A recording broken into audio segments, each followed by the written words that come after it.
Unibeti meeskonda eesotsas meie tubli venekeelse ülekande kaaskommentaatori Dmitri Skiperskiga süüa küüsi närima Lillekülla, kui tuleb tsenderdus värava alla, aga sealt ja lööb sealt turvamehed pikali peaaegu. Ja nüüd saab sealt Kuusjev hästi palli vahelt ja Sapinen läheb kõrvalt, Sapinen on suluseisus ja Kuusjev peab sealt ise ette võtma, nüüd võetakse maha, aga sealt tuleb niimoodi.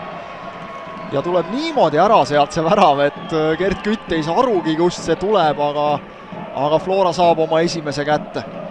Saab oma esimese kätte ja saab küll nüüd täiesti ootamatul moel ja seal on palju vaidlemist nüüd veel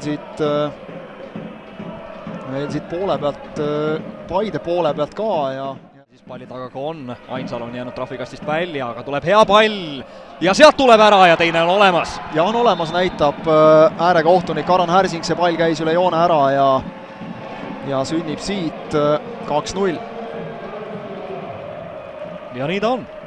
Sapinenilt hea pall trahvikasti ja kes see nüüd oli, kelle jalast see pall siis üle käis lõpuks, seda meile kordus näitab, kas see oli see Albert Prosa jälle.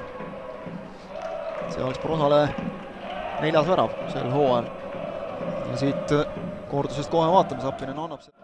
Pikk läheb, aga see läheb kohta, kus ühtegi Paide mängijat ei ole. Nüüd veel siit Sinilaid keskväljalt noopib teise palli, aga Allik on tulnud alla tagasi ja klaarib ja sellega vilistab ka Juri Fischer selle kohtumise lõppenuks. FC Flora võtab raske ja